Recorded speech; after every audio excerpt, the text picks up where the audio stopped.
Welcome to the Stats Entertainment simulation.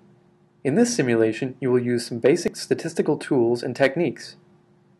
There are three parts to the simulation: diving die, judges, and cash grab. Let's begin with the diving die section by clicking on the cards.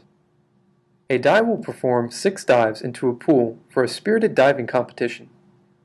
You will calculate the average of the 6 scores given by a single judge. Click on the buttons below the pool to set how many spins and twists the die shall perform while in the air. The less of a splash the die makes, the higher the score, so you want to try and have the die enter the water with the smallest area of the die contacting the water. Keep on clicking the spin or twist button to eventually reset the number back to 0, if necessary, to pick a new number. Press the dive button to send the die off the diving board. The judge's score will then be displayed on the scoreboard on the left. Continue to make the die dive for 5 more tries, recording each score. Afterwards, click on the formula underneath the scoreboard. In the pop-up window, you'll be able to click on the different parts of the equation for a detailed description and a better understanding of each. Exit out of the pop-up window and calculate the die's average score on your own. Also, note that you can click on any of the scores and see how it's related to the variables in the equation. After figuring out the problem, click on the Calculate button to check your answer.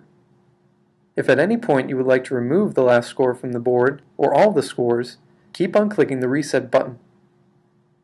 Let's move on to another part of the simulation. Click the Home button and go to the Judges section. The Judges part of the simulation is very similar to the diving die part, except there are 2 other judges contributing to a weighted average score for each dive. One judge's score makes up 50%, while the other 2 scores make up 25% apiece. Have the die dive 6 times, and then use the formulas to find the average of the weighted scores. Remember, you can always click on a formula or score for help when calculating your equations. Now let's click on the Home button and check out the cash grab portion of the simulation. In this last part, you'll have the king scramble to collect money in a cash grab game. The purpose of this section is to teach you about variance and standard deviation.